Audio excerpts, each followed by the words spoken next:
Welcome back. MeToo എത്തിയിട്ടുണ്ട് കേട്ടോ. വളരെ ഏ? സത്യങ്ങൾ പുറത്തു വന്നു തുടങ്ങി. എന്റെ ദൈവമേ, ഇതൊക്കെ എപ്പോ സംഭവിച്ചു? പലരും പണി ഉപേക്ഷിക്കേണ്ടി വരും. Oh my god. ഞാനിവിടെ എന്താണ് സെക്സ് ചെയ്തിട്ട് ആരെങ്കിലും പിടിച്ചിട്ടുണ്ടോന്നൊക്കെ ചോദിക്കാൻ വേണ്ടി വന്നായിരുന്നു. അപ്പോഴേക്കും ഇവിടെ എല്ലാം മാറി. എനിക്ക് എന്താണ് മറ്റേ ഞാനും വേറൊരാളും കൂടെ എന്താണ് കാറിന്റെ ഉള്ളിൽ വെച്ച് ചെയ്ത സമയത്ത് നാട്ടുകാർ വന്ന് എന്തടാ കാറ് കുലുങ്ങുന്നതെന്നും പറഞ്ഞ് വന്ന് ഞങ്ങളെ പിടിച്ച ഒരു സംഭവം. ചേട്ടാ പറയുന്നത്.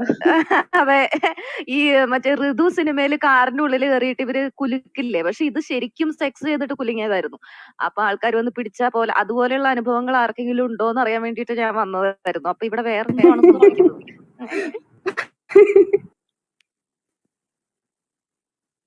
പുതിയ ആൾക്കാരുടെ പേരുണ്ട് കേട്ടോ. പുതിയ ആൾക്കാർ സംസാരിക്കട്ടെ. ഹലോ, കുഞ്ഞിലയുടെ അന്നത്തെ ആ റൂംമേറ്റ് ആയിട്ടുള്ള ആ കഥ എന്ന് ഇവിടെ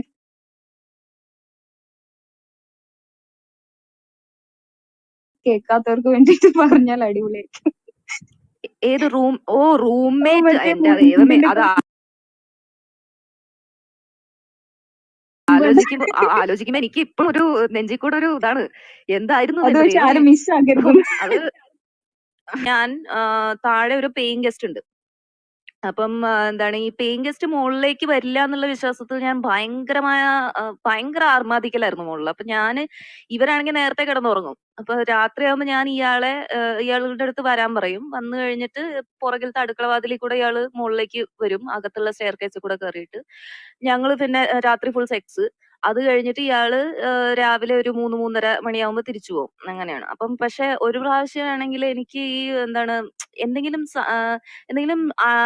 എന്താ പറയാ പ്രൊഹിബിറ്റഡ് ആയിട്ടുള്ള കാര്യം ചെയ്ത് കഴിഞ്ഞിട്ടുണ്ടെങ്കിൽ നമുക്ക് പിന്നെ ഒരു അഹങ്കാരം വരുമല്ലോ. നമുക്ക് ഇനിയും ഇത് തന്നെ ചെയ്യാം, ഇനിയും ഇത് തന്നെ ചെയ്യാം. അപ്പൊ ഞാൻ വിചാരിച്ചു, ഓക്കെ, ഇതിപ്പോ എപ്പോഴും ഒരു രാത്രിയല്ലേ വരുന്നുള്ളൂ, നമുക്ക് കുറച്ച് ആഘോഷമാക്കി ഒരു 1-2 ദിവസം താമസിച്ചിട്ട് പോയാൽ മതി എന്ന് പറഞ്ഞു ഞാൻ ഒരു പ്രാവശ്യം.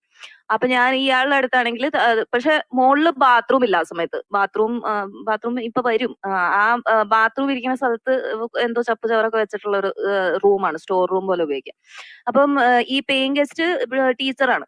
അവര് രാവിലെ പഠിപ്പിക്കാൻ പോയി കഴിഞ്ഞിട്ടുണ്ടെങ്കിൽ പിന്നെ വൈകുന്നേരം വരുള്ളൂ. അപ്പൊ ഇയാൾക്ക് ബാത്റൂമിൽ പോകണമെങ്കിൽ താഴെ ആ സമയത്ത് പോകാം. അങ്ങനെയൊക്കെയാണ് നമ്മുടെ സെറ്റപ്പ്. ഞാൻ കോളേജിൽ പോകട്ടെ, ഞാൻ രാവിലെ എണീറ്റ് കോളേജിൽ പോകും. വൈകുന്നേരം ഞാനൊരു സെക്കൻഡ് ട്യൂഷൻ എടുക്കുന്നുണ്ട്. അപ്പൊ ഈ ചെക്കന് ട്യൂഷനൊക്കെ എടുത്തു കഴിഞ്ഞ് ഞാനിങ്ങനെ പാട്ടും പാടി ലാലാന്ന് പറഞ്ഞു വരുമ്പോ ഈ പേയിങ് ഗസ്റ്റിന്റെ വിളി എന്റെ ഫോണിലേക്ക്. ആ വിളി കണ്ടപ്പോഴേ എനിക്ക് മനസ്സിലായി എന്തോ പ്രശ്നമുണ്ട്. ഇയാള് മുകളില് ഇരുന്ന് എന്തോ ഒപ്പിച്ചിട്ടുണ്ടെന്ന് മനസ്സിലായി. പിന്നെ ഞാൻ ഈ പെണ്ണിനെ തിരിച്ചു വിളിച്ചപ്പം ഫുൾ എൻഗേജ്ഡ്. അപ്പൊ എനിക്ക് മനസ്സിലായി ഫുൾ മൊത്തം കൊളായി. അപ്പം എന്താണ് വീട്ടില്, അതായത് ഞാൻ ഓടി. ഞാൻ ട്യൂഷൻ എടുത്തു കഴിഞ്ഞ് ഞാൻ ഓടുകയാണ് വീട്ടിലേക്ക്. അപ്പൊ വീട്ടിലേക്ക് വന്നപ്പോ ഈ പെണ്ണ് വീട്ടുകാരെയൊക്കെ വിളിച്ച് അറിയിച്ചിട്ടുണ്ട് നമ്മുടെ വീട്ടിൽ കള്ളൻ കയറി. ഞാൻ മുകളിലേക്ക് പോയപ്പോ അവിടെ ഒരു അനക്കം കണ്ടു, അവിടെ ആരോ ഒരാളുണ്ട്, മുണ്ടുടുത്ത ആരോ ആണ് എന്നൊക്കെ ഈ പെണ്ണ് വീട്ടുകാരെ വിളിച്ച് പറഞ്ഞിട്ടുണ്ട്. വീട്ടുകാരാണെങ്കിൽ ആ നെയ്ബേഴ്സിനെ മുഴുവൻ വിളിച്ച് പറഞ്ഞു, വീട്ടിൽ കള്ളൻ കയറി, വീട്ടിൽ കള്ളൻ കയറി. ഞാനിത് എന്ത് ചെയ്യും? ഒന്നും ചെയ്യാൻ പറ്റില്ല. അപ്പൊ ഞാൻ ഈ നാട്ടുകാരിങ്ങനെ എന്താണ് സ്ക്വാഡായിട്ട് വന്നേക്കാണ് വീട്ടിൽ കയറിയ കള്ളനെ പിടിക്കാൻ വേണ്ടിട്ട്. അപ്പൊ ഞാൻ ഓടി മുകളിലേക്ക് നിന്നിട്ട് ഞാൻ ഇയാളുടെ അടുത്ത് പറഞ്ഞു വല്ലയിടത്തും കയറി വിളിക്കാൻ. അപ്പൊ ഇയാൾ എന്റെ അടുത്ത് പറയണേ, തെണ്ടി, ഞാൻ കട്ടിലിന്റെ അടിയിൽ വിളിക്കട്ടെ, എന്തൊരു ബുദ്ധി, എനിക്ക് വയ്യ. ഞാൻ പറഞ്ഞു കട്ടിലിന്റെ അടിയിൽ വിളിക്കല്ലേ, വേറെ ആ എന്താ കക്കൂസ് എന്താണ് പണിയാതിരിക്കണേ. ഞാൻ പറയണ കേൾക്കുന്നുണ്ട്, എന്തോ എറർന്ന് കാണിച്ചു. കേൾക്കുന്നുണ്ട്, പറയൂ.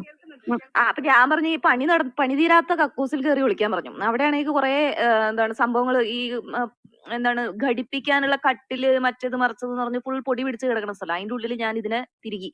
അപ്പം എന്നിട്ട് അതിന്റെ മുകളിൽ ഒരു വലിയ കമ്പിളി എടുത്തിട്ട് കഴിഞ്ഞിട്ട് ഞാൻ താഴെ ചെന്ന് ഫുൾ അഭിനയം. ഞാൻ മുകളിൽ ഒരു പ്രാവശ്യം നോക്കിയിരുന്നു, പക്ഷെ അവിടെ ആരുമില്ല. പക്ഷെ നിങ്ങൾക്ക് വിശ്വാസം വരുന്നില്ലെങ്കിൽ നിങ്ങൾ തന്നെ കയറി നോക്കിക്കോളൂ കേട്ടോ എന്നൊക്കെ ഞാൻ.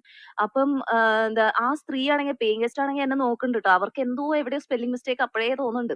ഞാൻ പിന്നെ പറഞ്ഞു നിങ്ങൾ കയറി നോക്കിക്കോന്ന്. അപ്പം ഈ എന്താണ് നാട്ടുകാര്, അതായത് കള്ളനെ പിടിക്കാൻ വന്ന നാട്ടുകാര് മുകളിലേക്ക് എന്റെ കൂടെ വന്നു. ഞാനിങ്ങനെ ഇതാക്കണ്ടില്ലേ, എന്റെ ബെഡ്റൂം ഇവിടെ ആരുമില്ല എന്നൊക്കെ പറഞ്ഞ് ഞാൻ ഫുൾ ഓവറാക്കലാണ്.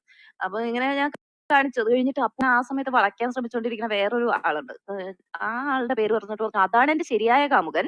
മോളിലുള്ളത് ശരിക്കുള്ള കാമുകനല്ല. അയാൾ തിരുവനന്തപുരത്താണ് താമസിക്കണേ. ശരിക്കും തിരുവനന്തപുരത്താണ് താമസിക്കണേ. പക്ഷെ കോഴിക്കോട് വന്ന സമയത്ത് അയാൾക്ക് വയറ്റിന് അസുഖമായിട്ട് വയറിളക്കം വന്നിട്ട് കക്കൂസി പോകാൻ വന്നാണെന്ന് പറഞ്ഞു. ഇവരെന്റെ ഈ കള്ളം കേട്ടിട്ട് ഇത് വിശ്വസിക്കണോ വേണ്ടയോ എന്നുള്ള ഭയങ്കരമായിട്ടുള്ളൊരു പെർപ്ലെക്സ്ഡ് ആയിപ്പോയി. പിന്നെ ഞാൻ വേറൊരു ഫ്രണ്ടിനെ വിളിച്ചു വരുത്തിയിട്ട് പറഞ്ഞു നീ സാക്ഷ്യം പറയണം, ഇതെന്റെ കാമുകനല്ല. അവൾക്ക് അറിയാം എന്റെ കാമുകനാണെന്ന്. പക്ഷെ അവള് സാക്ഷ്യം പറയും ഇതെന്റെ കാമുകനല്ല എന്നും പറഞ്ഞിട്ട് സാക്ഷ്യം പറയാൻ പറഞ്ഞു. ഞാൻ സാക്ഷ്യവും പറയിപ്പിച്ചു. എന്നിട്ട് ഞങ്ങൾ അവിടുന്ന് ഭയങ്കര ഒരു ഓട്ടമായിരുന്നു. അവിടുന്ന് ഓടി ഞങ്ങള് കോഴിക്കോട് മെഡിക്കൽ കോളേജിലുള്ള ഇന്ത്യൻ കോഫി ഹൗസിൽ പോയിരുന്ന ഒരു കാപ്പി കുടിച്ചിട്ടാണ് എനിക്ക് ശ്വാസം നേരിയണത്. അത് കഴിഞ്ഞിട്ട് പക്ഷെ ഉണ്ടായ കാര്യം എന്ന് പറഞ്ഞിട്ടുണ്ടെങ്കിൽ ഈ എല്ലാ രഹസ്യങ്ങളും ഒരു ദിവസം എന്താണ് പുറത്തു വരുന്നത് പോലെ പിന്നീട് ഒരു അവസരത്തിൽ എന്റെ വീട്ടുകാര് ഇവരുമായിട്ട് എന്തോ അടിയായ സമയത്ത് വീട്ടുകാർ പറഞ്ഞു നിന്നെ ഒന്നും വിശ്വസിക്കാൻ പറ്റില്ല, നീ അന്ന് ഞങ്ങളുടെ വീട്ടിൽ കള്ളനുണ്ടെന്ന് പറഞ്ഞ് കള്ളക്കഥ പറഞ്ഞോളല്ലേ എന്നൊക്കെ പറഞ്ഞു. അപ്പൊ ഈ പെണ്ണ് പേയിങ് ഗസ്റ്റ് മണി പോലെ എല്ലാം പറഞ്ഞു കൊടുത്തു. ഞാൻ കള്ളം പറഞ്ഞൊന്നല്ല, നിങ്ങളുടെ മോളുടെ കയ്യിലിരിപ്പ് കാരണമാണ് അവളെന്താ ചെയ്തതെന്ന് അറിയാന്ന് പറഞ്ഞ് നല്ല രസമായിരുന്നു. അതിനുശേഷം പിന്നെയാണെങ്കിൽ ഞാൻ ഈ ഒളിച്ചു ചെയ്യണത് മുഴുവൻ നിർത്തി.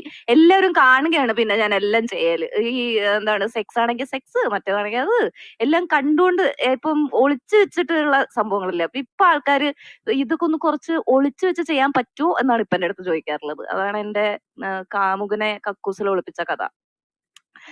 വേറെ ആരാണ് സെക്സ് സംബന്ധിയായ പിടിക്കപ്പെട്ട കഥകൾ പറയാനുള്ളത്?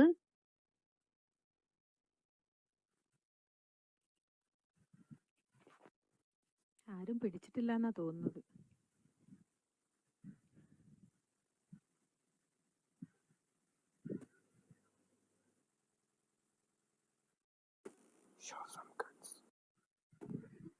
ഹലോ, എന്റെ പേര് ലിബ.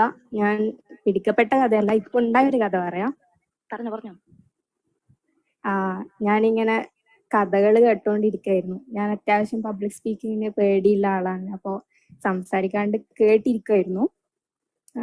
കേട്ടിരിക്കുന്നതിനിടയിൽ പെട്ടെന്ന് എനിക്ക് വാട്സപ്പിൽ ഒരു മെസ്സേജ് വരികയാണ്. എൻ്റെ ഒരു +2 ഞാനിപ്പോ ഡിഗ്രി ഫൈനൽ ഇയർ ആണ്. അപ്പൊ എൻ്റെ കൂടെ +2 പഠിച്ച ഒരു കുട്ടിയാണ് മെസ്സേജ് അയച്ചത്.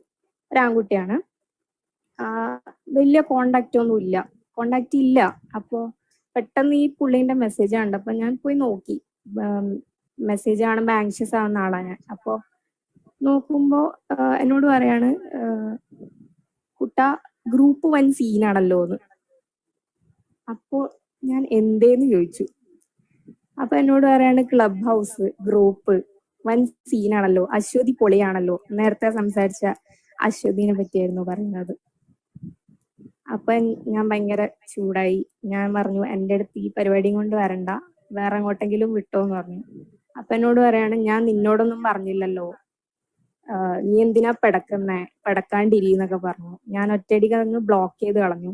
പക്ഷേ എനിക്ക് ഭയങ്കര ഫ്രസ്ട്രേഷൻ വന്നു. ഞാൻ അങ്ങനെ ഹാൻഡ് റൈസ് ചെയ്തു കുറെ നേരം. നെഞ്ഞൊക്കെ പിടിക്കുന്നുണ്ട് പറയുമ്പോ, സംസാരിക്കാൻ പറ്റുന്നുണ്ടായിട്ടില്ല. അപ്പോ ഇത് പറയണമെന്ന് തോന്നി ഇവിടെ.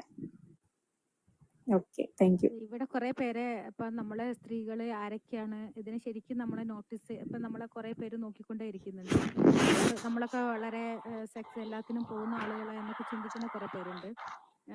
ഇപ്പൊ നമ്മള് ചിലര് കഥകൾ പറഞ്ഞു. അപ്പൊ അത് ആസ്വദിച്ചിരിക്കുന്ന ആളുകളുണ്ട്. അപ്പോ ഇവിടെയുള്ള പുരുഷന്മാരോട് ഞാനൊരു കാര്യം പറയാണ്. പിന്നെ ഞങ്ങൾ ഇതിനെക്കുറിച്ച് ചർച്ച ചെയ്തു. പക്ഷെ ഞാനൊക്കെ എന്ന് പറഞ്ഞാൽ ഇത് സെക്സിനെ കുറിച്ച് ക്ലാസ് എടുക്കുന്ന ഒരാളാണ്. അപ്പോൾ അതുകൊണ്ട് തന്നെയാണ് ഇങ്ങനെ ഒരു വിഷയം വന്നപ്പോൾ ഞാൻ ഇങ്ങോട്ടേക്ക് വന്നത്.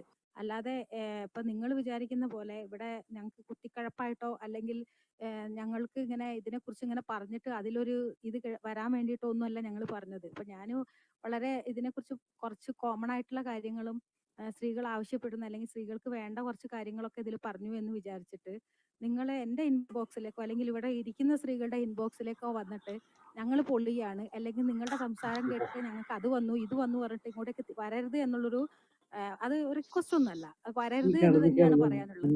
ഇവിടെ ആരും അതിനു വേണ്ടി ഇരിക്കുന്ന ആളുകളൊന്നുമല്ല. പിന്നെ ഇവിടെയുള്ള മൈക്ക് ഒന്ന് ഓഫ് ചെയ്യണം കേട്ടോ.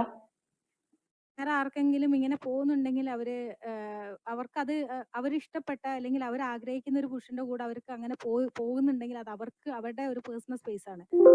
അത് വിചാരിച്ചിട്ട് എല്ലാവരും കൂടെയും അവർ പോകുമെന്ന് ചിന്തിക്കുന്നതും വളരെ മോശമാണ്. അപ്പോൾ ഇവിടെയുള്ള എല്ലാ പുരുഷന്മാരോടും അതേ പറയാനുള്ളൂ.